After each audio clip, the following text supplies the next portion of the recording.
de las sanciones contra Moscú, varios países del bloque ya cuestionan si su actuación ha sido conveniente. Defender esta moralidad o esta ética cuesta dinero. Y bueno, pues vemos cuando Francia o Alemania dan las señales de alarma diciendo que sancionar a Rusia puede, bueno, pues genera un encarecimiento generalizado y que no hay alternativas, pues ya esta moralidad pues se entiende como secundaria, ¿no? Entonces existe una cierta hipocresía, vamos a decirlo así, desde el punto de vista que bueno, hay un debate moral en el cual pues sí se penalizaría a Rusia por un mal comportamiento, vamos a decirlo así, pero al fin y al cabo esa moralidad cuesta demasiado y bueno, pues hay ciertas alarmas. Además, tenemos que tener en cuenta que el mercado europeo está lleno de productos manufacturados en otros países, ¿no? En terceros países como calzado, ropa u otros bienes industriales que probablemente se celebrarán países que no tienen en cuenta la explotación infantil o el medio ambiente o el derecho laboral, ¿de acuerdo? Y se siguen comercializando en la Unión y, bueno, pues si existe un debate ético o no, el consumidor final, al final va a decidir el precio, ¿no? La sensación que queda es que cualquier ciudadano de la Unión está preocupado por el precio de los artículos que está pagando, ¿no? Y no entra tanto en debates morales. Rusia entrega un donativo de casi 20.000 toneladas de trigo a Cuba, que empieza a sufrir problemas por el gran aumento de los precios mundiales de los cereales, provocado por los efectos de la pandemia y la guerra de sanciones por el conflicto ucraniano. Desde la embajada explicaron que el buque cargado de trigo llegó a la isla con un mes de retraso por no poder descargar la mercancía debido a las sanciones impuestas por Occidente contra Moscú. El embajador ruso en Cuba, Andrei Guskov, explicó que lo ocurrido muestra con claridad que las medidas restrictivas unilaterales adoptadas contra Rusia, al igual que las que se aplican contra Cuba, perjudican la vida de la gente común. Al mismo tiempo, destacó la firme voluntad de ambos países en desarrollar sus relaciones estratégicas y reiteró la intención de Moscú de seguir ampliando la colaboración con la isla. A su vez, la viceministra de Industria Alimentaria de Cuba agradeció el gesto, destacando la amistad y el respeto mutuo entre ambas naciones. En Estados Unidos alertan de que los altos índices de inflación agravan aún más el estado de los jubilados, algo que los propios ciudadanos ya habían percibido durante la pandemia. Los adultos mayores, los mayores de 65 años, sobre todo, advierten la multiplicidad de problemas que tienen que afrontar. Elena Villar ha profundizado en el tema de las carencias del sistema de pensiones de la nación norteamericana. Desafortunadamente, mientras trabajamos en el montaje de este reportaje, uno de los protagonistas que denunciaba condiciones precarias falleció. Les ofrecemos este informe. Ahorita me están dando como 702. Pero si yo he hecho cuenta, $500 de renta, me quedan 2 para la comida, ¿no? No me ajusta. Entonces ya le pedí al hijo que iba a reparar este cuarto para pagarme yo y ayudarle a pagar lo menos unos $300 por mensuales. 3, 4, 5, 6, 7, me quedan 4 para la comida. José Humberto, de 81 años, hacía las cuentas de su supervivencia mensual en la pequeña habitación donde vivía, reformada por él mismo en el bajo de una casa muy vieja. Aunque llevaba trabajando en Estados Unidos más de 2 décadas, la pensión no le alcanzaba. En esos momentos estaba recuperándose de un accidente de tráfico. Semanas después de esta grabación, falleció. Historias como la suya son más comunes de lo que imaginamos. El Seguro Social no nos está dando lo suficiente como para sostenernos. Entonces, en mi caso, pues el seguro me da muy poco y yo dependo como quiera de mis hijos. Vivo estrictamente de la seguridad social y no es suficiente para pagar todas las facturas. Tengo 67 años, estoy retirado, trabajo part-time porque si no trabajo me voy a morir de hambre, porque el seguro social que me da apenas me da para alcanzar a pagar mi renta que estoy pagando ahorita. He tenido que pedir ayuda para poder pagar el alquiler y pagar las facturas, el coche. Básicamente por lo que todo el mundo que conozco está pasando en este momento. Una encuesta sobre el impacto financiero del coronavirus entre los mayores de 65 años en diferentes naciones avanzadas ha revelado que los estadounidenses han sido quienes han enfrentado más dificultades. El 19% de ellos aseguraron haber gastado todos o la mayoría de sus ahorros durante la pandemia, un porcentaje casi 7 veces más alto que en Alemania. El sistema de pensiones públicas para los trabajadores gubernamentales ha comenzado a venir un poco desmembrándose en los últimos 15, 20 años, porque el Estado ha sido incapaz de sostener económicamente ese sistema de pensiones. Así que muchos trabajadores que anhelaban conseguir su jubilación entre los 55 a los 60 años de edad se han visto tener que prolongar su edad productiva en los trabajos porque los sistemas de pensiones no son suficientemente estables. En el caso del sector privado es mucho más complicado aún porque es un sistema que está fundamentado en el sistema de capitalización. Por tanto, no hay un sistema de pensión uniforme y estable en Estados Unidos como ocurre en muchos países fundamentalmente capitalistas europeos.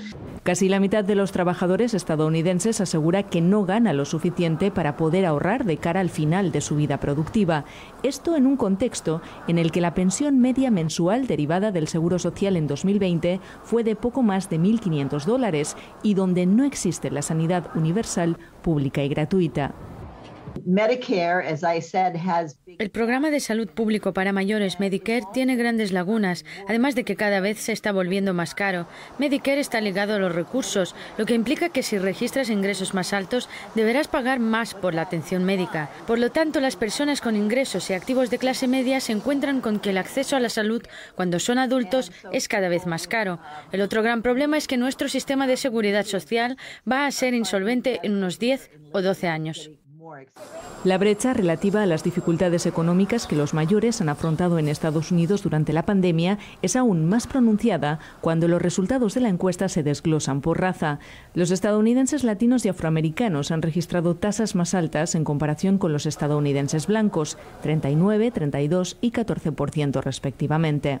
Más de la mitad de los trabajadores en Estados Unidos actualmente planea trabajar tras la jubilación oficial. El 35% alega como motivo la falta de ingresos para poder vivir. Una terrible realidad que contrasta con noticias relativamente habituales en los medios de comunicación de este país, donde se vende como algo positivo e incluso un modelo a seguir el hecho de que personas ancianas, incluso centenarias, sigan en puestos de trabajo.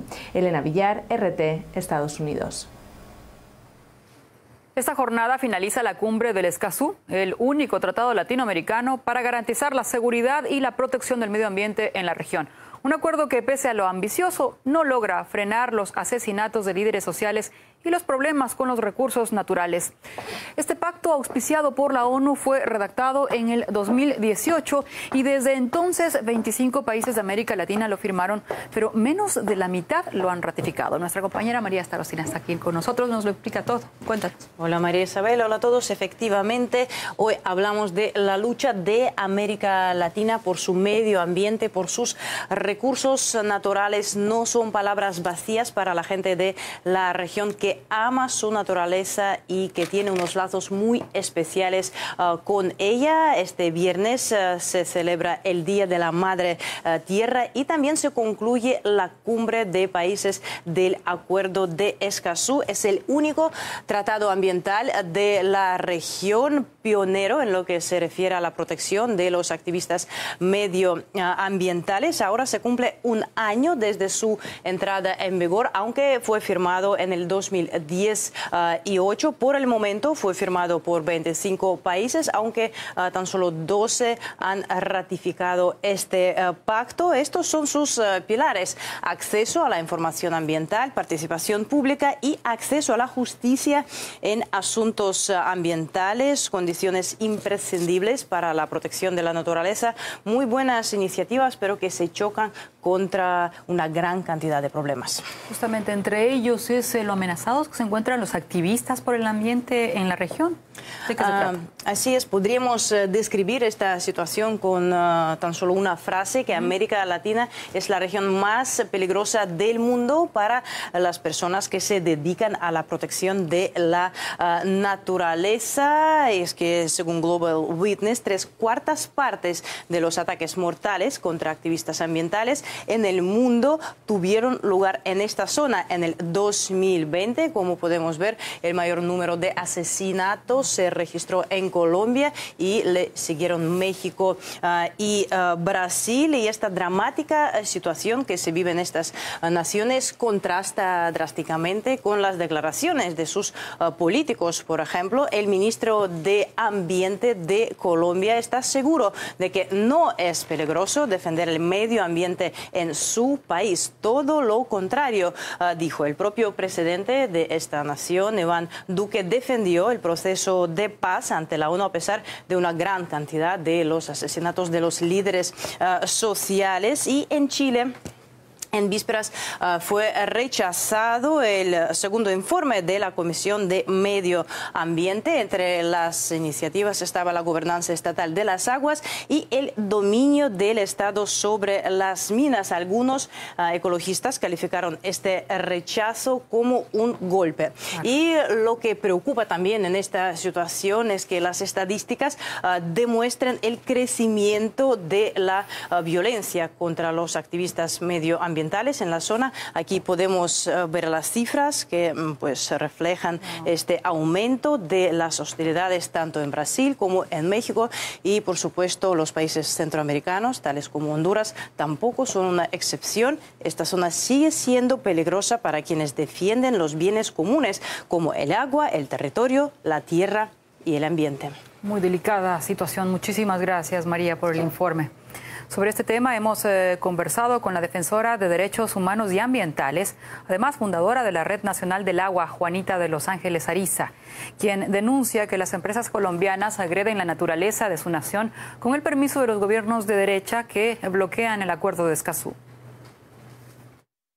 Lamentablemente nos hemos visto enfrentados con unos argumentos que han presentado los líderes del sector empresarial de Colombia, que han dicho que Colombia no debería firmar el acuerdo de Escazú porque fortalecer a los líderes sociales le generaría elementos que facilitarían el subdesarrollo para el país, poniendo un falso paradigma y ubicando a los líderes sociales como detractores del desarrollo, cuando es bien sabido y es bien declarado en la Carta Constitucional de Colombia y en el marco de derechos colectivos que todo proyecto de desarrollo económico debe obedecer en primera instancia a la defensa y a la garantía de los derechos humanos.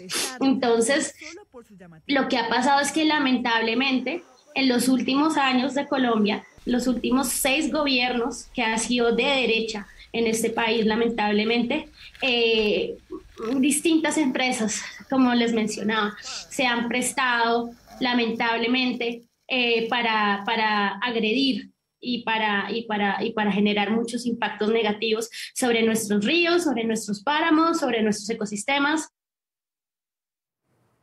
En Colombia, una nueva masacre deja 3 asesinatos en el municipio Villa del Rosario, en el departamento del Norte de Santander. Esta y otras noticias en breve. Las 3 víctimas fueron halladas en 2 pasos fronterizos, al parecer controlados por grupos que cobran por transitar en ellos. Se desconocen aún las identidades de los cuerpos, pero se sabe que fueron baleados. Según Indepaz, esta masacre es la número 34 en lo que va de 2022. Nuevo ataque incendiario en la región chilena del Biobío. Se informa que el incidente dejó 2 camiones destruidos. Al lugar se dirigen los carabineros. La zona vive una nueva ola de agresiones. Se trata del llamado conflicto mapuche, en el marco del cual los pueblos nativos reclaman sus derechos sobre las tierras ancestrales y hacen frente a las grandes compañías forestales y agrícolas.